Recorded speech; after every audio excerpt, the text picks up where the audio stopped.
Okay.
Good morning and welcome.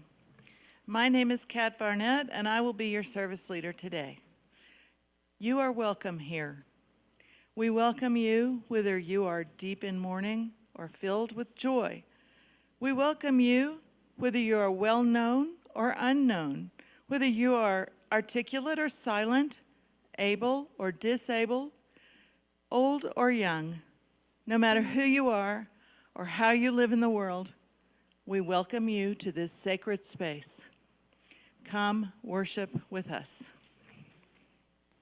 Our announcements were on a slideshow before the service. If you didn't see them, don't worry. Matt will post them in his sharing tomorrow. And so, I want to welcome you with Live from Fellowship Hall. It's our LCUUF service.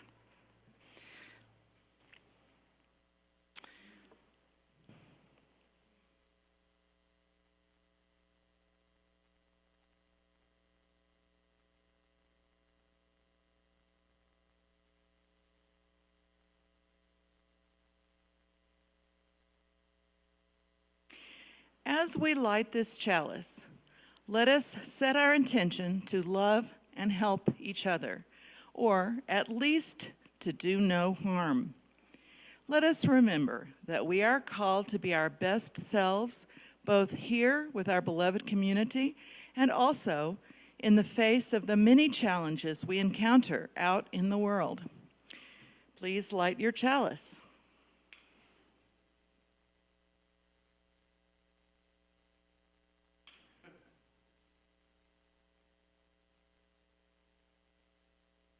We kindle this light in celebration for the life that we share. hymn today is Amazing Grace.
Each week, we take time to remind ourselves that we belong to a community that cares for each other. We do this by sharing any significant joys or sorrows in our lives. If you have a joy or sorrow to share today, you can type it into the chat now, and we'll read those aloud. First, let us voice our sorrows and concerns. Whatever you or the world may be holding that is in need of your healing and caring thoughts, you are welcome to type sorrows and concerns in the chat box. We have a concern from Liz Mulder, who says she has a concern over the ongoing concern for the children at the border.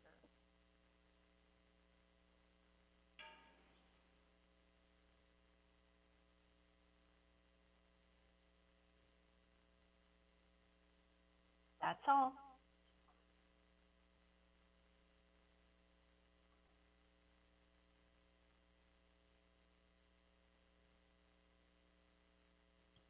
Now, let us recall the joys.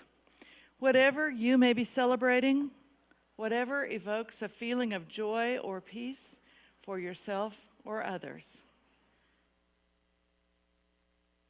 You are welcome to type joys in the chat box.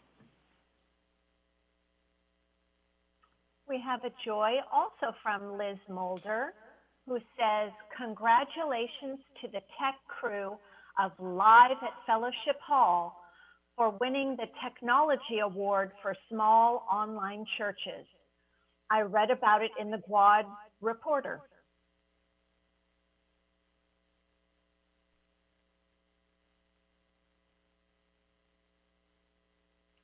That's all this morning.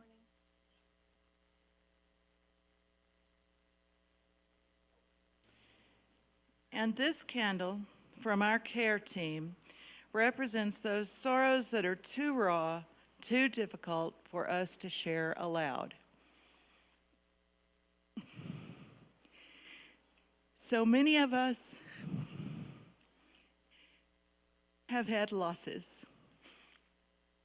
Partners, children, grandchildren, losses that remain present with us every day. So many of us have burdens, anger, fear, and frustration, all those things that weigh heavy on our hearts. We will light this candle for all those unspoken sorrows.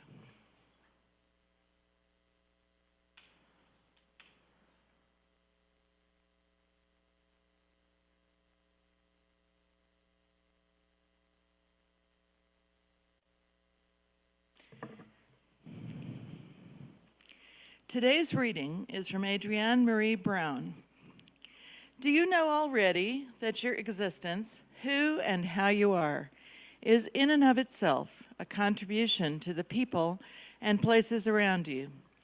Not after or because you did some particular thing, but simply the miracle of your life, and that the people around you and the places have contributions as well. Do you understand that the quality of your life and your survival are tied to how authentic and generous the connections are between you and the people and places you live with and in? Are you actively practicing generosity and vulnerability in order to make connections between you and others clear, open, and durable, and vulnerable? Generosity here means giving what you have without strings or expectations attached. Vulnerability means showing your needs.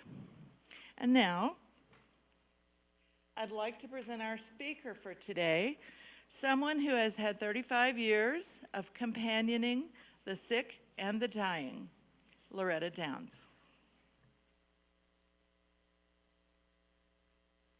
Thank you, Kat.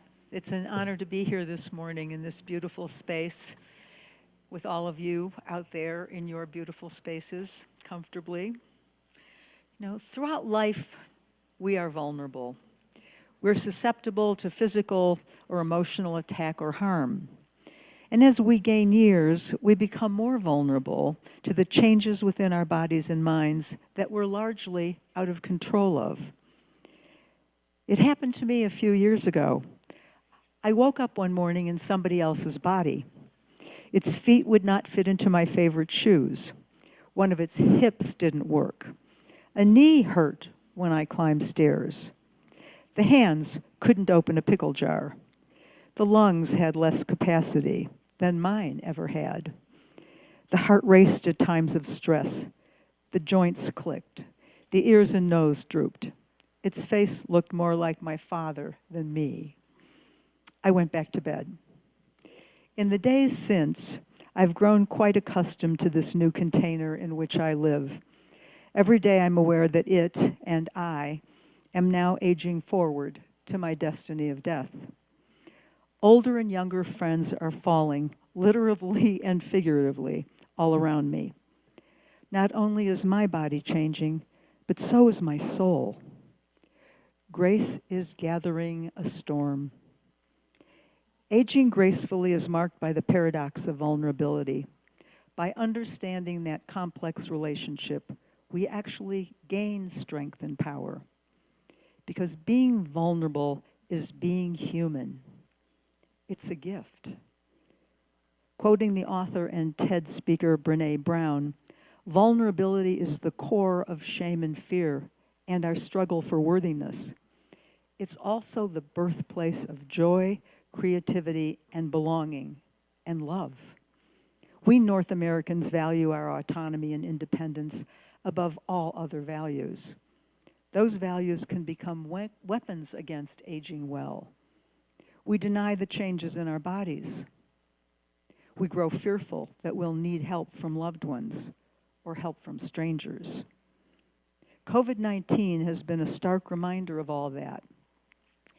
Every human alive has been forced to face how fragile our bodies are and how much we need each other. In this past year of limited living, we've stretched our values and ideas to new heights. We've experienced things we could never consider, from going a year without a haircut to the quick loss of people we love. We're zooming around the world. We're going to church and school, weddings and funerals from our living rooms. We're shopping and exercising and connecting on our phones and tablets and computers. We're reading more. We're cooking more. We're adopting dogs and cats. We're painting and knitting and playing music and watching movies and listening to podcasts more than we ever would have, because now we're home more. Imagination and creativity are running rampant to fill the needs caused by the pandemic. We're learning how to be here now, as Ram Dass famously reminded us in his 1971 book. And we're growing in unexpected and surprising ways. Personal growth is a lifelong process. It's not something that happens in an instant or a moment or even a week or month. It's constant, as long as we're mindful and motivated. Whatever comes your way, gives it meaning and transform it into something of value. Your personal growth is the process of responding positively to change. A precious stone cannot be polished without friction, nor humanity perfected without trials. We're transformed, and we're transforming now. 4 months ago, I adopted a dog against my better judgment. But I fell in love, and love makes us all do strange things. I hadn't had a dog for 40 years.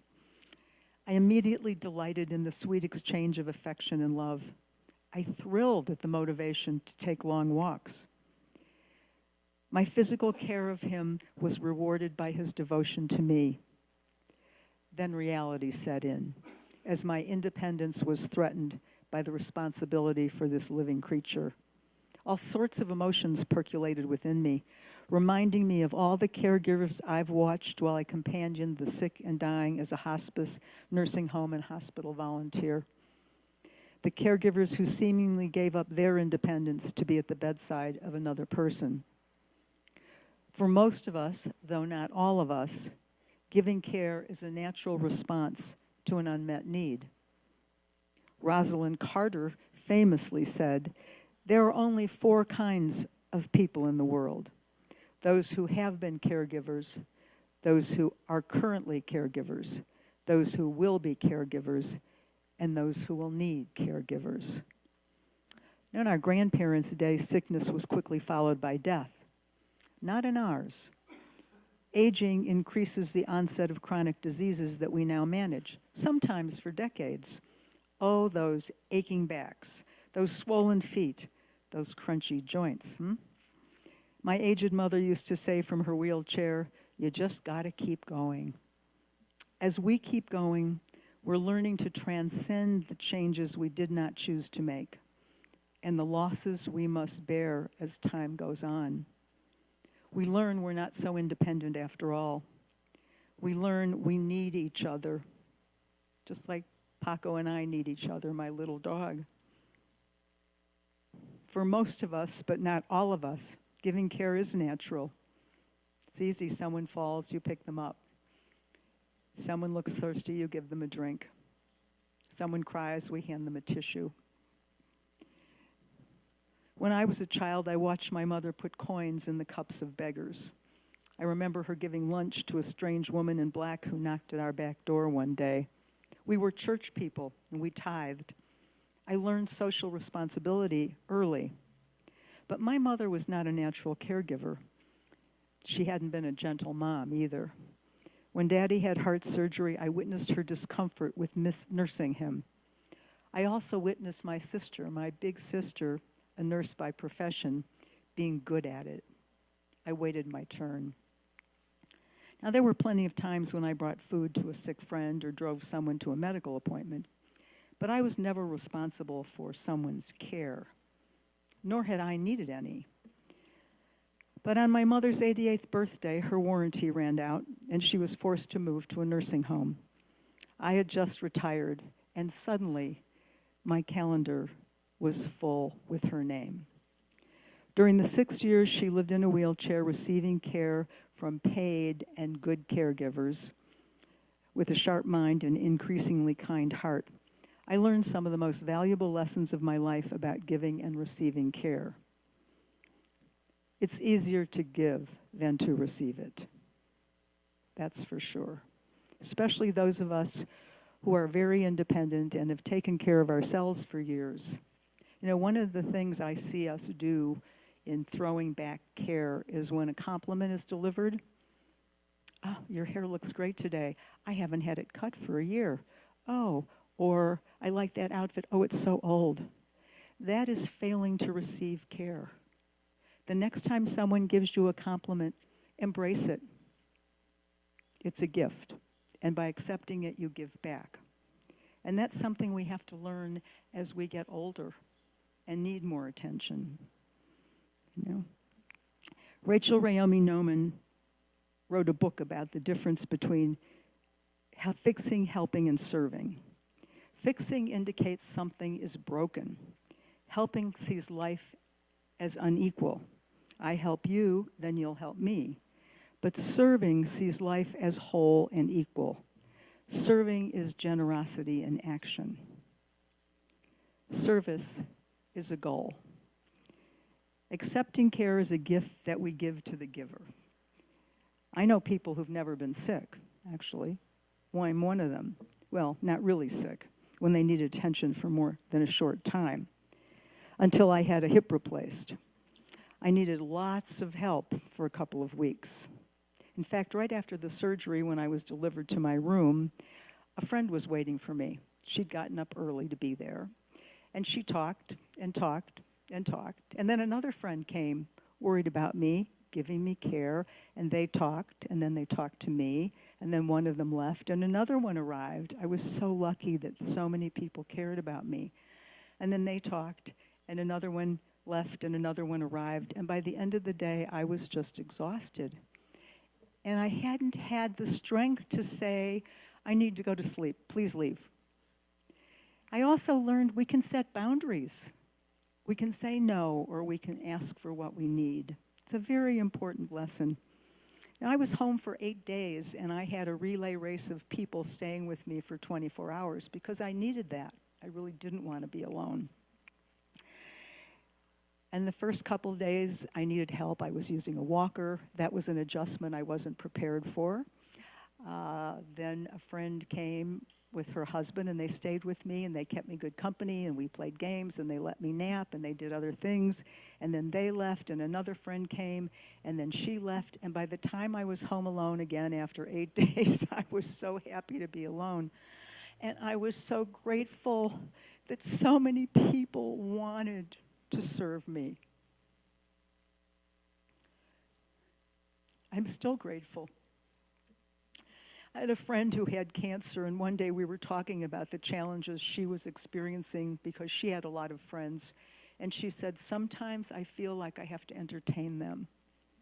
And that really stayed with me because it's my nature for when someone comes to my house to want to offer them a drink or some food right away. But when I was sick, I couldn't do that.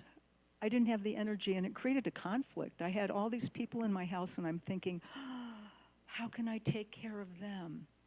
And I had to surrender and let go of the need to be a caregiver and receive it. And since that time, I've been practicing. Now, I'm very aware that another time in my life, I am going to have to receive care. I mean, I give it all the time. I give it to my dog every day, friends, easily. But one day, I'm going to have to receive care again. I'm going to have to, my niece came and gave me a sponge bath. She's 30. That was very uncomfortable and weird for a while, and then I really got into it. It was so lovely to have someone do that for me. I felt like a queen.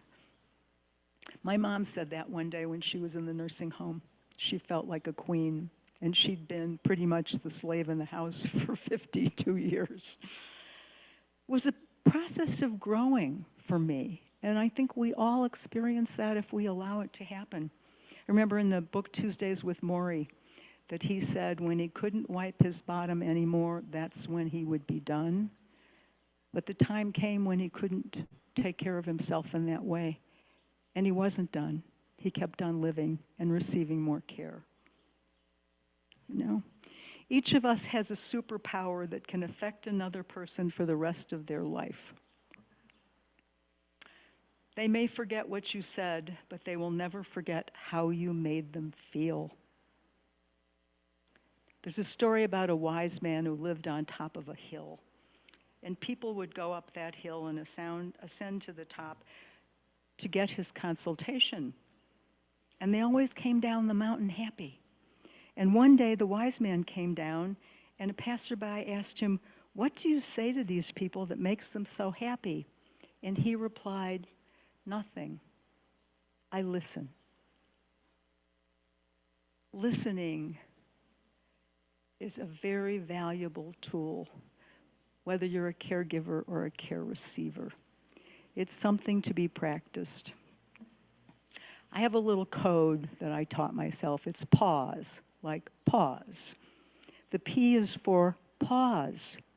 When you're faced with a situation, maybe a phone call with uncomfortable news, or a person in front of you that says something or does something, or a situation you read, just pause a minute.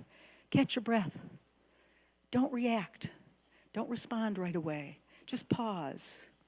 And the A is for assess the situation. Assess it. Process what's happening. And the W is wonder. Be curious. Ask some questions. Don't just dive in with answers. You should do this or you should do that. Just wait. Wonder, ask, wait. And the S is for sit. Sit still. Presence is a great gift that we give to each other, and it's very difficult to do. One of the many times my mother went to the hospital and returned to the nursing home, I'd gotten there ahead of her, and I had flowers in her room and favorite treats, and I fixed her bed up and put the sheets down, and I was just buzzing around the room doing. I put her in her bed, and I stopped. I said, "Mom, what can I do for you?" And she said, "Just be with me." And I took off my shoes and got in bed with her. And that became part of every visit we had after that, in those precious few years we had left. I'd sit in bed with her, and one time I was there. We had coffee with ice cream in it on the tray, and I had my arm around her. And I asked her, did she ever think about her future? And she replied, "I'm living my future."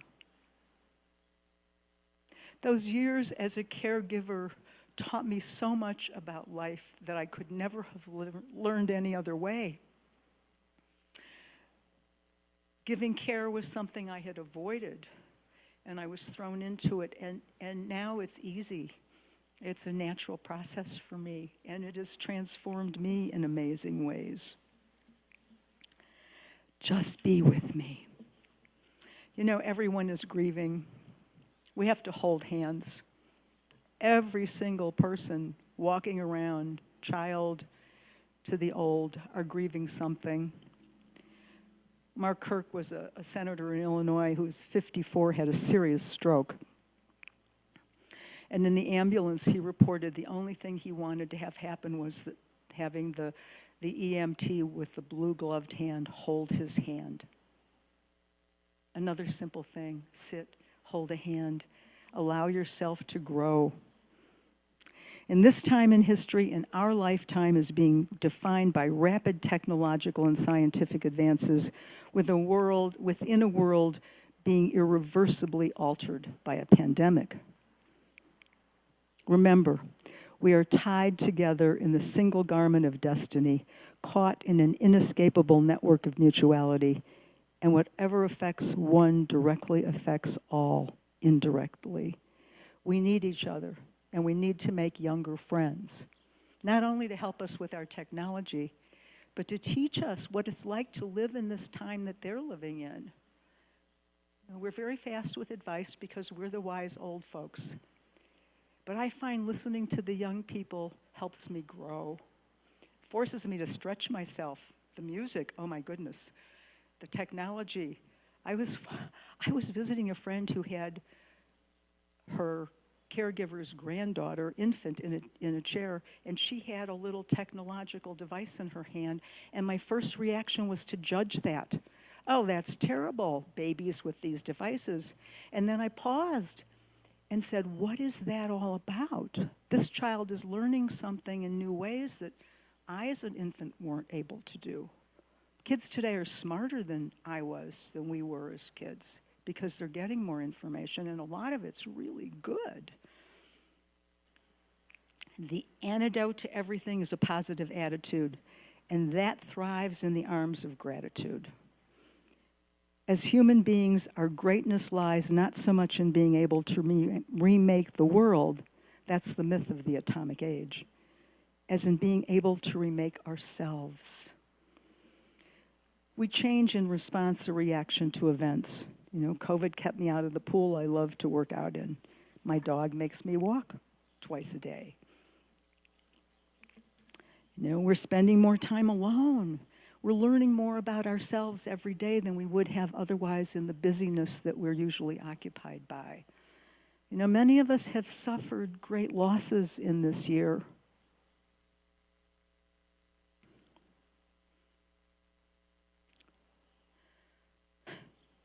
We've stayed alone and we've stayed in small pods. You know, we've attended funerals, weddings on Zoom. But I have to say, I've attended some events on Zoom that I would have not physically been able to attend. I'm grateful. You know, I work very hard to reduce my suffering and my stress because I've watched so much of it. And I'm in control of that. I'm in control of what happens in my heart. And whatever happens in my head and my heart goes right into my soul. Yours too.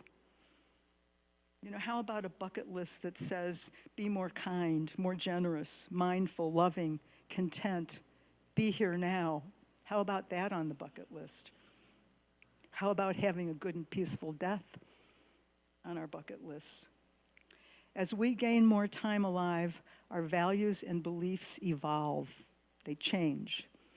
And still there are 4 things that will always matter most for personal growth. A whole book was written by Dr. Ira Byock called The 4 Things That Matter Most. Okay. He says you need to say thank you, I love you, I'm sorry, and forgive me before we say goodbye. I practice that. Sometimes I will be with a friend or someone I love, a family member, and I'll be aware of the fact that we may not be together again. And I just say, I love you. Thank you for being in my life. If I've ever done anything that you need to forgive me for, I'm sorry.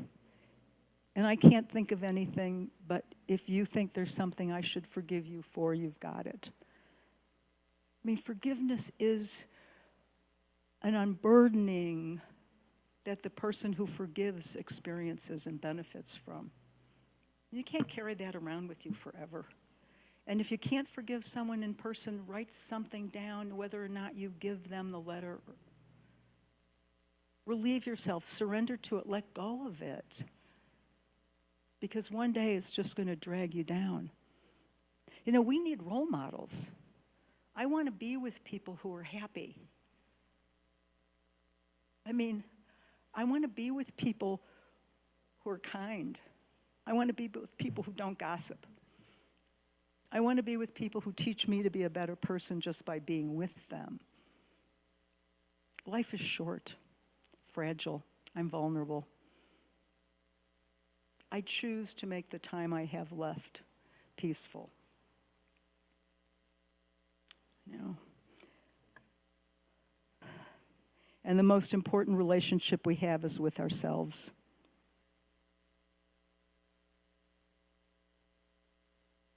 Remind yourself that you're doing the best you can with what you have in this moment. And that's all you can accept of anyone, including yourself. The best you can. I hear caregivers say, oh, I didn't do enough. All the time. I hear, why didn't I do that, or why didn't I do this? For 15 years, I asked myself why I left my father's hospital room when he died an hour later. And it took me that long to realize he didn't want me there when he died. He had time to die while I was there. I'd been there all night. But I carried that guilt for something I didn't do on purpose. If I'd known he was dying and walked out, that might be another story, but I didn't know. You know, we have to love ourselves first. We have to forgive ourselves. We have to thank ourselves just for being vulnerable. You know, in order to achieve the highest quality of living all the way to the end of our life, we need guides. We need all kinds of guides. You know, we're surrounded here where we live in Mexico with guides on the street. Something is happening to someone right now. Just pause a minute, send a little prayer. Oh, it's been very difficult for all of us not being with the people we love during their suffering. And I have a ritual of lighting candles. When I hear something is happening to someone, I just light a candle and I put it in a corner. I have a little altar. We can do that. It's an act of service in a subtle way.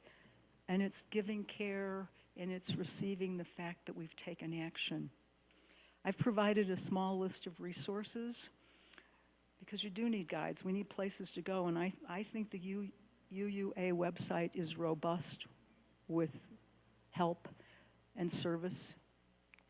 I picked out one of the links. The Lake Chapala Emergency and Post-Life Registry has all sorts of information about what happens if here. You know, we all need to be doing advanced healthcare planning. I mean, it's one way to prepare for dying.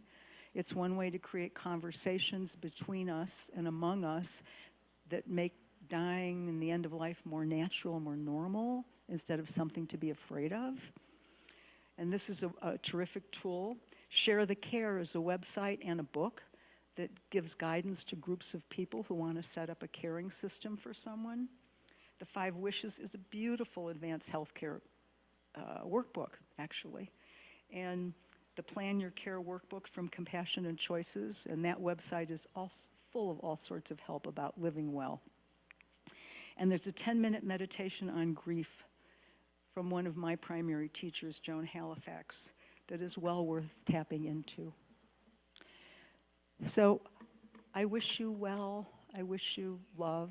I thank you for this invitation to be here today. And God bless.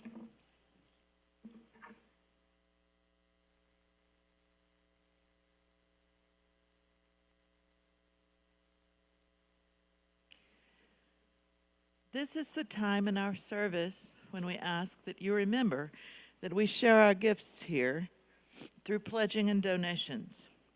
We are not meeting in person now, but our connections to each other and our contributions to the community continue.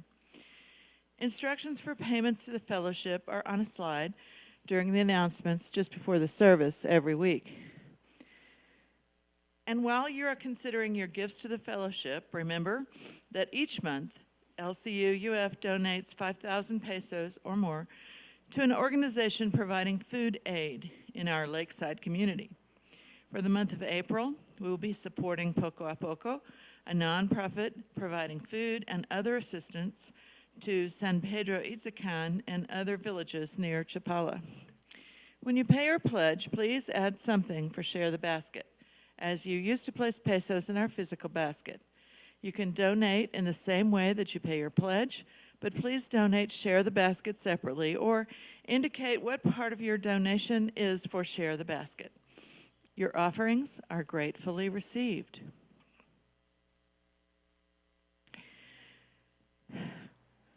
Let us extinguish our chalices with these words, which we read together. We extinguish this flame, but not the light of truth, the warmth of community, or the fire of commitment. These we keep in our hearts and share with all the world.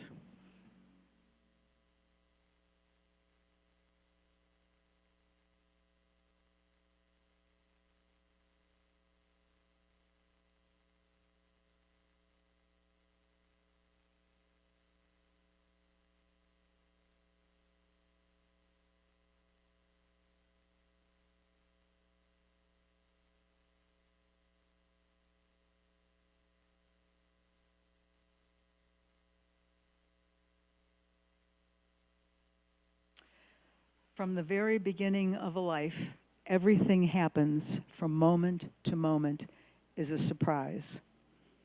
Let us go into each day full of wonder, welcoming the surprises as they arrive. Let us feel gratitude that we are present to witness the miracle of one more moment unfolding until the last one comes to welcome us home.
Please stay around if you like for discussion.